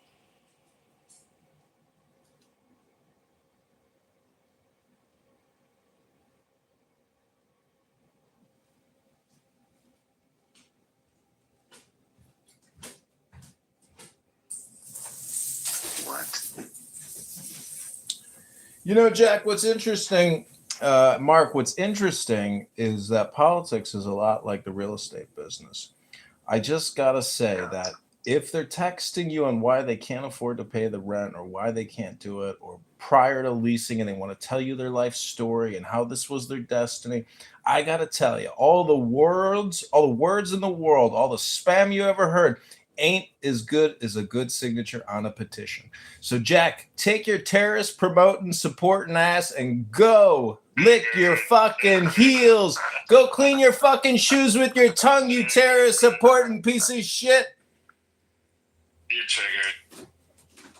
Go clean your. Listen, man, you didn't want my support. Now I'm fully with Darren LaHood for Congress. Have you ever voted Republican in your life? Sounds like you're probably a Democrat. No, of course I'm. No, actually, I've voted both, but in local elections, I voted way more Republican than Democrat. And where you live, there's no Republicans even on the ballot. No, I just moved here. A year ago. Oh, but I moved from Orange County, California, so that's a Republican. Orange County, yeah. Newport Beach. Yeah, we have. I actually helped get 2 city council members on the city council. Went door to door with them. I worked with the mayor. I was working with his chief of staff, so I did that in college, and a year out of college I did that. So I've experienced running campaigns.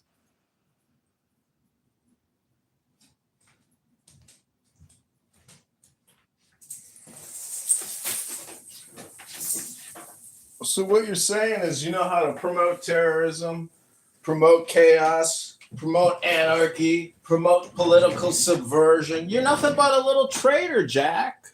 You're nothing but a terrorist promoter and a terrorist supporter. You're a propagandist and a low IQ one at that. I hope you know this ain't my roast, Jack. This is yours. You stepped into my barbecue party for you. Welcome to the show. The campaign to elect candidate Congressman John Kitover to the 16th District, starring Mark and our terrorist-free Palestine piece of shit Chicago and Jack, you little cocksucker. I hopefully wouldn't vote for you because you're poor, to be honest. Like, you just got nothing to show for yourself after, I don't know how many years you've been alive, but I hope good success for you at some point. Hopefully you win the IRS lawsuit and don't get your house foreclosed again. Yep. I was going to say most of that was projection until you got very specific there at the end. You're not wrong about that. But, you know, all communication is projection. So congratulations, Jack. I know you don't have shit going for yourself and you don't have shit in your life, and thus you projected a little bit onto me, but you weren't totally wrong. No, I'm not in debt, so that's cool. Do you want me to promote that Charlie endorsed me and all that? I have that video of him endorsing me. Yes, I would absolutely run that. And, you know, you really got to have your logins to your media buying accounts on Google and on X, and even have one in Reddit. You could target the suburbs section. You could target the Chicago section on Reddit. Promote yourself. Promote yourself. But isn't that pandering to No, everyone is Charlie Kirk. Haven't you seen Spartacus? I'm Spartacus. I'm Spartacus. There was that girl who died in, what was it, South Carolina, Ariana, the Ukrainian girl. When she died, Charlie said we should absolutely politicize her death to make sure this never happens again. So I think he would support you politicizing his death or using his support. No, but I'd be politicizing his death for my election rather than. Well, wouldn't he want you to win? I mean, well, it is true. He endorsed me, so that's. Mark, you got to remember. I already got. Wait, John. Listen, I went to the Arlington Heights thing in a memorial for Charlie, and there were 3,000-4,000 people. It was really big. And anyway, they let me speak. I spoke to the crowd, and then I had my affidavit. My petitions on me. So I was getting signature people at the event, and I got not lots, but a few on social media saying Mark is a scumbag. He was disrespectful. He was, denigrating Charlie Cook's memory. Blah blah blah. I don't know. How dare I use that as an opportunity to. Well, Mark, this is where you got to reply. You can't let an attack go unreplied. And if you want to end the conversation with them, pray for their peace and their stillness and their joy, and that, don't take it personally, and God bless you. Feel free to text, communicate and take people's anger, which is road rage at a 10, and bring it down to a 1.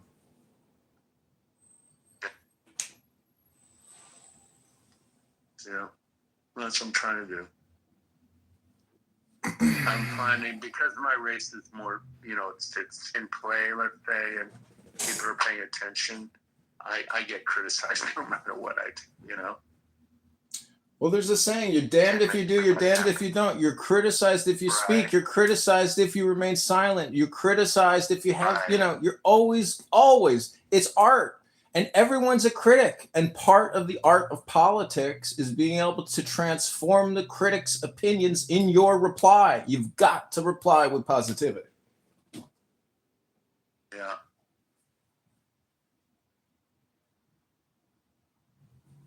Yep. But, let's do a fundraiser for you here on this app. You have a Jewish community here that supports you.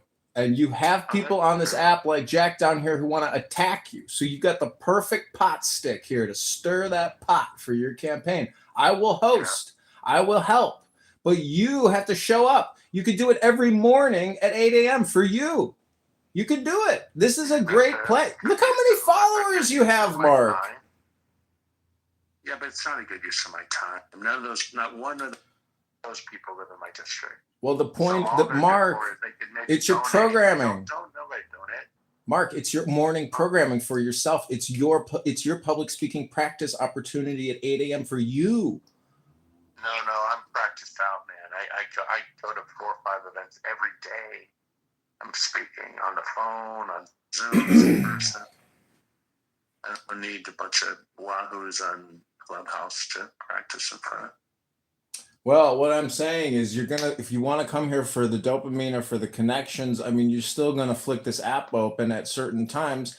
I'm just saying that I raised $600 and even raising $1 off of this app. If you haven't done it, let's try it once. Give it an experiment, an opportunity. I did. I have tried. I got a teeny bit of money. But I have a list of people that donate the max, which in our case is 7,000, and I get it for them. I'm better off, economically. My return on investment for my time would be going to bigger donors than people on Clubhouse. Well, I think it's a butterfly effect. I'm not cynical, John. It's just I've done this already. This is my second go round, so I know. And back then, Clubhouse was even a bigger deal, I think. Well, see, I would vote for you because I think you're so level-headed, and intelligent, and so you already know the solution to most of our problems. And you remind me a lot of my father because there's really no more debate left. It's people have their positions and let it be, but right. It's the people who are agitators and who I think are completely misinformed. That we live amongst probably 60 million people in this country who are hardcore brainwashed, and they're potentially violent, and they are big agitators and friction creators. So that's, I think, probably the biggest challenge, to keeping this country coherent or sane or safe, secure, just like other countries who demand and, respecting and demanding security. To me, it's like, what's the whole point of this if you're just going to get randomly murdered at some concert? It's a war, really. And I just salute you and, Max, I know you guys have been. Oh, well, what I was thinking about? That would be fun. You want to do a Charlie Kirk style campus question answer thing? I do it every day here. See, the thing is, I have 30,000 videos on YouTube. I'm already putting out so much content and already doing that here on this app every day. Yeah, but they can't shoot you, though, on the app. Oh, that's the way I like it, Mark. You didn't know I got a pretty nose? I got a couple walls and some steel cast iron heating protecting me from the street shots. So, I'm in a good spot. Yeah, I wouldn't waste my time with that. I need people in the streets, at malls, at trains, everywhere where people are gathered on the calendars for Rockford and Peoria. I've got the calendar of events, the biggest, events, the farmers markets, it's everything. I got it all mapped out, but I already know what I have to do. And what I have to do is get off the phone with you and start posting and organizing. True. And I got to get out to DuPage and go meet with my 10 volunteers that are getting signatures. Do you think we need a balanced budget act in this country? Yeah. Would you defund the big beautiful bill?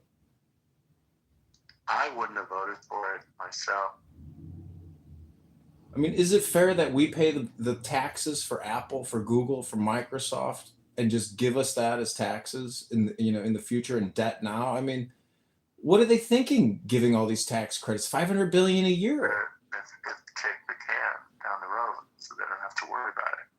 Well, that keeps their net income artificially high, and that keeps growing. I understand it's all connected. That's all they care about is return. They don't care about the future. They're not going to be here. Well, so then what? Whenever you should go to Washington Like I do, when you, like as a candidate, they'll talk to you differently than they will. You're sort of like an insider, and all they care about is who's getting the money and what they want them to do. I get it. I mean, that's all they care about.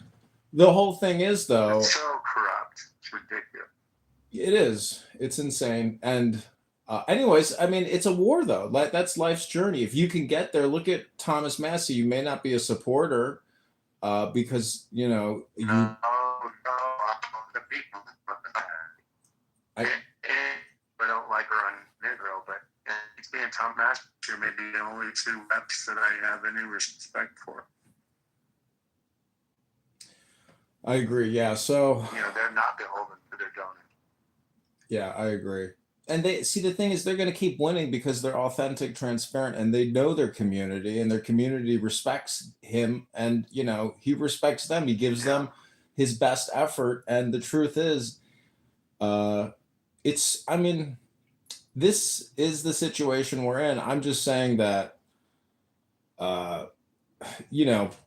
communication is in many ways the only justice you're going to get because of the status quo. So, I think just running and having the opportunity to maybe educate people at least in Illinois 16, because I'm speaking with, people who are circulating petitions who have absolutely no interest or knowledge of politics, the situation, or anything. Like No, that's 95% people, I'm telling you. That's like far the majority of the people. Well, I mean, basic economics or basics of how to turn a profit and how to run a business. Everybody inherently knows the truth about life. So I think, just for me, I mean, I think trying to do education for people is a useful component. I mean, because it is just content, and you're doing it right now, but we have no audience. And there are people on this app who can strategically help create audiences. But you hear people's allegiances. Many people are anti-Zionist and they don't know it, but they're really being anti-Jew, even if they don't want to show it. Oh, they're self-hating Jews, and they don't know that. Most people are hypocrites, and they have no priorities. They only talk about one topic as opposed to 50 corollaries or 50 adjacent variables, and so. Most people are just polarized on one thing, and that's the J word or the I word or the Z word. And that spells. So anyways, it's a joke. People, this app is a depository of hyper polarized, hyper brainwashed, a completely, moth to candle psychopaths. It's an insane world we live in, but look at Charlie Kirk. Look at the guy that killed him. I mean, you're talking about brainwashed people, and I got to tell you, they're everywhere. And I trust less more now than ever before. And but I will just judge people by their words and their character or their lack thereof. Yeah, me too. Me too. But some people are. Not some. Most people are in the middle. I think they're brainwashed, but they're redeemable. They don't hate Jews or hate Zionists. They just don't know any better, and they watch CNN or whatever, and they think Jews are bad, or they listen to Clubhouse. You know what I mean? They're not inherently evil people. There are a lot of inherently evil people. That too, but that's why I come on Clubhouse for those people in the middle. Well, people that project homicidal ideation or promote terrorism, I do not trust them, and you can hear them on this app. And the thing is, but they don't know. I have a daughter like that. She thinks Hamas is some freedom-fighting group helping these poor, oppressed people in Gaza. But she's stupid. She went to a leftist college, and she's hypnotized that that's the way it is. She'll probably come around. Well, see, the thing is about that George Orwell quote about amateur spies and how the youngest women were the biggest bigots of the party that swallow the slogans. never underestimate the fierceness of a lioness in the right situation. But what I'm saying is, your daughter's not an IDF soldier with that perspective and that training and that experience to mold her tunnel reality. So, how do you get somebody back into a different reality? It can't be done, Mark. People are conditioned. You can't decondition. I take my daughter to Israel, and she sees it with her own eyes. Well, that's one way. Yeah. One at a time. That's an expensive way. That's an expensive way. Right. But you know what? I talked to Yael yesterday. I haven't been on Clubhouse in 6 months, really. Remember, I hopped on for a couple minutes here and there. But you know her, right? Yael?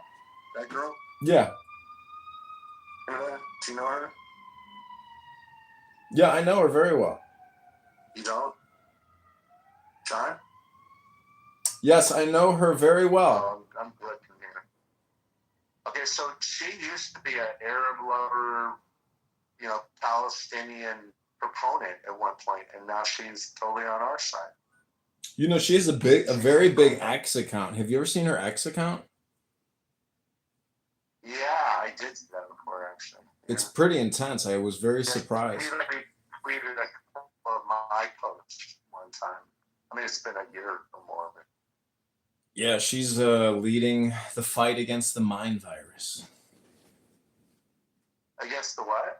The mind virus. Oh, okay. Yeah, I'm just saying she's got a big little counterterrorism promoter X profile that she puts out great content and finds stuff very, unique stuff that I would never be able to see or find on my own. She's got a lot of intelligence on there. Okay, wait, John, I gotta go do some things here. Okay, take care. Have a great afternoon. Okay, bye. Okay, take care. Bye.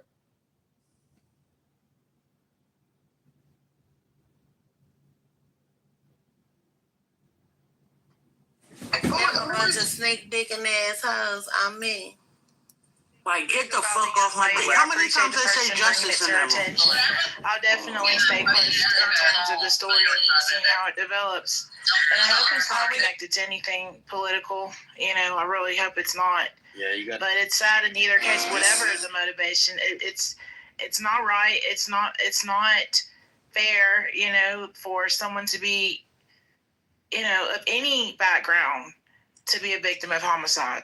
Agreed. Oh, absolutely. Yeah. And the fact that Mel, of all people, Mel didn't really talk about it, the fact, and I'm not going to assume anything, but I would imagine if her daughter goes to that school, I would imagine that she is really processing this a little differently than a lot of us. Mel's always, she's Mel, and the fact that she didn't speak on it, I think that tells us something. I could be wrong. I ain't speaking on her behalf. But I think it's probably hitting home in a sense. So we need to be aware of that. She may be, this may be, something triggering for her. So let's keep that in mind. Yeah, a lot of us have kids, so yeah, be very, very careful. Like, we don't want to trigger anything. We don't know what happened in people's life. So what's your name mean? Racism is expensive. What does that mean? Yeah. Racism is expensive. But when you make decisions based on race, it costs a lot to people, right? Like they, for instance, right? When you make policy that hurts people, right? Like redlining, right? It costs people. It makes everything expensive for everybody, right? Like redlining, it hurts the Black community, and it causes generations of wealth. The J word, the I word, for the Z everybody, word. right? Those folks now they have to. Jeremy, I think she's trolling you. I'm not trolling. I was trying to understand what that was. Yeah, why do you think it was trolling? Well, you know why redlining is expensive. Obviously, redlining means that you couldn't buy property in particular areas, right? So you can only rent, right? You're talking about less. You can't collect property taxes, and if people can't buy homes. I mean, that's one example. But going back to, whether it's about race or whatever, I think this week and the past few weeks, it's a fair question to ask, especially since after the Charlie Kirk assassination, HBCUs were targeted. There was a Black man that was lynched. So I think it's a fair question because people are genuinely concerned for the safety of their kids and for the safety of their community. Well, there was no evidence that young man was lynched. They're ruling it a suicide, and I know they're waiting on an independent autopsy to be done. But there is no evidence to show he was lynched. Let me share another example that's really. Wait, before you go to that, let me address what she just said, so we're clear. Yeah. You're talking about a community in Mississippi that has one person that's the coroner who erroneously said that there was no scars, no lacerations, and no leg breaks. And they're saying that from the picture, it looks like his leg is broken and that he has a laceration in the picture, is what they've stated. So it's already flawed in an area that's had federally previously issues with the police in the state of Mississippi. So making that assumption is very flawed. It's highly likely that he was lynched. And they've stopped recording lynches for some reason, as if they haven't happened, because the last recorded one, I think, was like in the 1980s. Even though we know that more have happened, they falsely reported them as other things. And let me give another example that's closer. Let me give another example that's closer to our timeline. All right, let's talk about immigration policy. Right, they're allowing allowing ICE agents to arrest people based on certain score criteria on what they look like. Right, and now there's whole states that are going bankrupt. Whole farm. The farmers are pissed off. They fuck because are pissed off because my fucking, freaking like there's nobody working. They have to plow all of their fields because there's nobody there to pick the food because